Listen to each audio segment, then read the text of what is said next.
liverpool oo guul xaraga leh ku soo xirtay kulamada isku diyaarinta ee xilli ciyaareedka cusub xigmadii reer muduga ee noqonaysay amaani afkaaga kaagama horayso ayuu qaatay isagana laacibka cusub ee Man City Jack Grealish maxay tahay arrinta uu ku dhaqaaqay oo ay ku maadaysanayso dunida oo dhan imise ayay garoomada ka maqnaanayaan Phil Foden iyo weliba Robertson sidoo kale waa la ogaaday waana kula wadaagi doonaa waxaanan ka marnaan doonin amuurihii ugu dambeeyay xagga suuqa iyo sheekooyin kale oo aad u xiiso badan balse marka hore ha naga iloobin inaad la igsarto muuqaalkan haddii aad nagu cusub tahayna ku soo dhowow qalbi furan mahadsani habeen dhaafay oo ay adag tahay in magac loo bixiyo ayaa taageerayaasha Liverpool waxa ay ku soo martay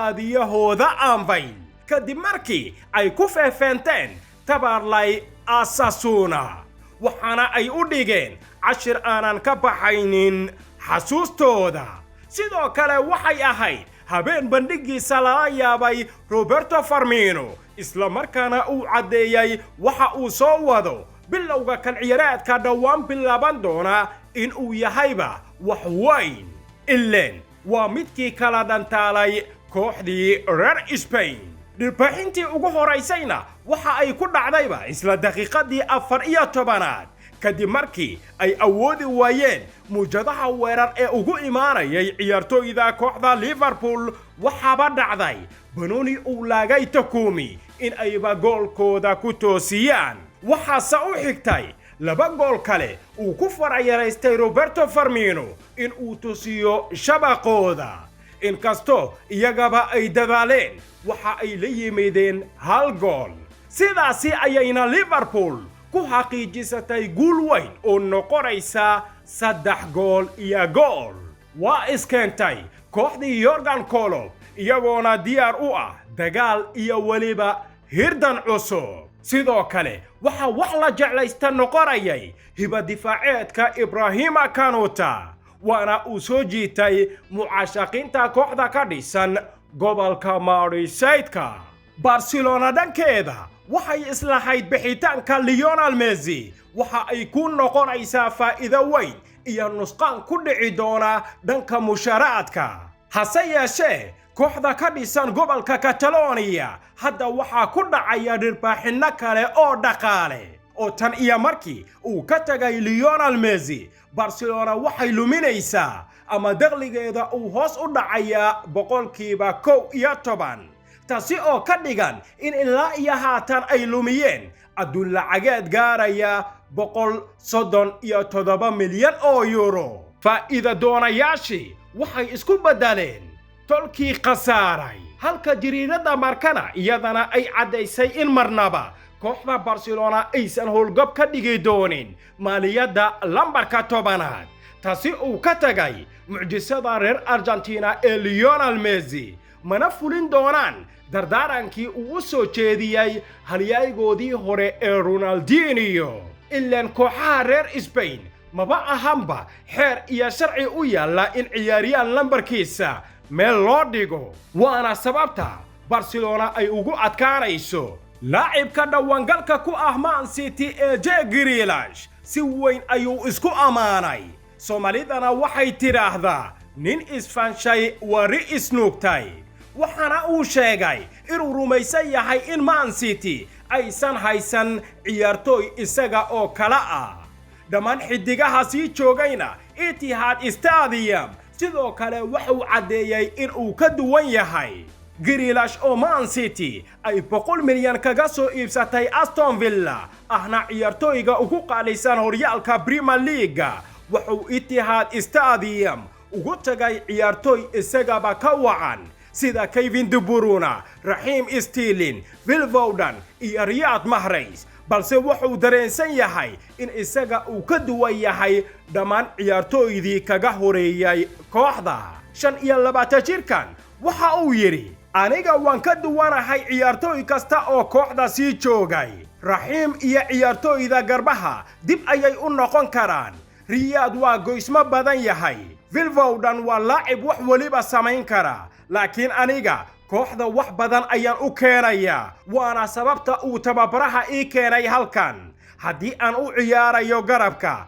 lambarka 8 10 ama 9 beenaad waxaan dareemayaa inaan wax badan u keenayo kooxda sidaasi waxaa ku indha adeegaya Jack Grealish oo qababa inuu ka duwan yahay dhammaan ciyaartooyda uu haysto macallimu Pep Guardiola intaasi kadib wuxuu u dhaadhacay gunta noqonaysa inuu u yimidba Man City inuu kula guulaysto tartanka Champions League waxaana uu yiri tani dhab ahaantii waa waxa aan u imid halkan tani waa waxa uu ii sheegay tababaraha marka uu ila hadlayay waxaan fiiriyay qolka lebiska waxaan arkaa karti badan gabi ahaan waxaan ku qanacsanahay inaan ku guulaysan karno sanadkan waxaan haysanaa qaar ka mid ah ciyaartooyda ugu fiican Premier League boos waliba waxaan sugayaa inaan ku guulaysanno Champions League xilli ciyaareedkan iyo tartan kasta oo kale Grealish waa uu soo dhigtay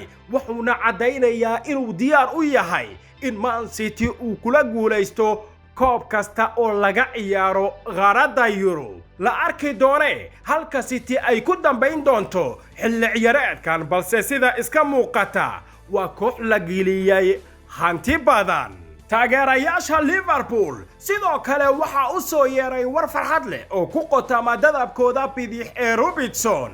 waxaan la ogaaday dhaawaca soo gaaray inuusan sidaasi u halis badnayn taasi beddelkeedana kaliya uu garoomada ka maqnaan doono 4 toddobaad waana wax ay leeyihiin bishaaro iyo bilkhayr halka jamaahiirta Man City iyagana ay la daaladhacayaan xaaladooda laacibkooda da'ada yar ee Phil Foden kaasi oo dhaawac uu ku gaaray tababarkii isku diyaarinta Ingiriiska ee Talyaaniga finaalkii Euro 2020 Phil Foden isagana waxa lagu qasbayaa in garoomada uu ka maqnaan doono ilaa iyo 1 bil waliba dhaqaatiirta ayaa laacibkan ugu digay inuu ku soo degdego garoomada sababtana waa in ay ka taxadirayaan in mar kale uu dhaawac ku laabto Paul Merson ayaa u magacaabay in Man United ay ka mid tahay 5 kooxood ee ugu cadcad ku guulaysiga Champions League ee xilli ciyaareedka soo socda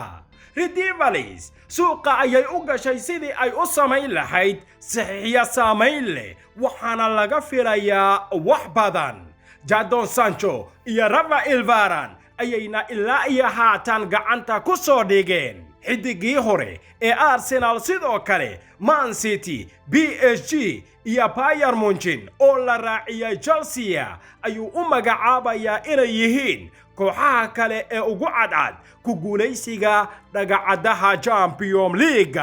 isagoo arrintaasi ka hadlayayna waxa uu yiri waxaan aaminsanahay in Manchester United Man City Bayern Munich iyo Chelsea ay noqonayaan kooxaha ugu cadcad ee ku guulaysan kara Champions League fasal ciyaareedka cusub isku aadka wareegga gurubyada ee Champions League dambe ayaa la samayn doonaa 26 bishan waxaana uu ka dhacayaa Turkiga qasatan Istanbul kooxda Arsenal dhankeedana iyadana waxay la daaladhacaysaa kala doorashada James Maddison iyo Martin Odegaard ugu dambayntii kooxda waqooyiga London waxa ay go'aansatay inay u dhaqaaqdo laacibkoodii amaahda ugu soo ciyaaray ee Martin Odegaard kaasi oo ay adag tahay sida gacanteeda looga soo bixin karo Real Madrid halkii ay u dhaqaaqi lahaayeen James Maddison oo wax ka badan 70 milyan ay dalbanayso kooxda Leicester in ay ku ilowdo Roma dhankeedana waxay heshiis la gaadhay Chelsea oo ku aadan iibka Tammy Abraham weeraryahanka kooxda Blues ayaan boos joogto ah ka helin kooxda tan iyo markii Thomas Tuchel uu shaqada macallinimo kala wareegay bishii Janaayo Frank Lampard waxaana uu u muuqdaa haatan inuu raadinayo hal uu kaga baxsado kooxda galbeedka London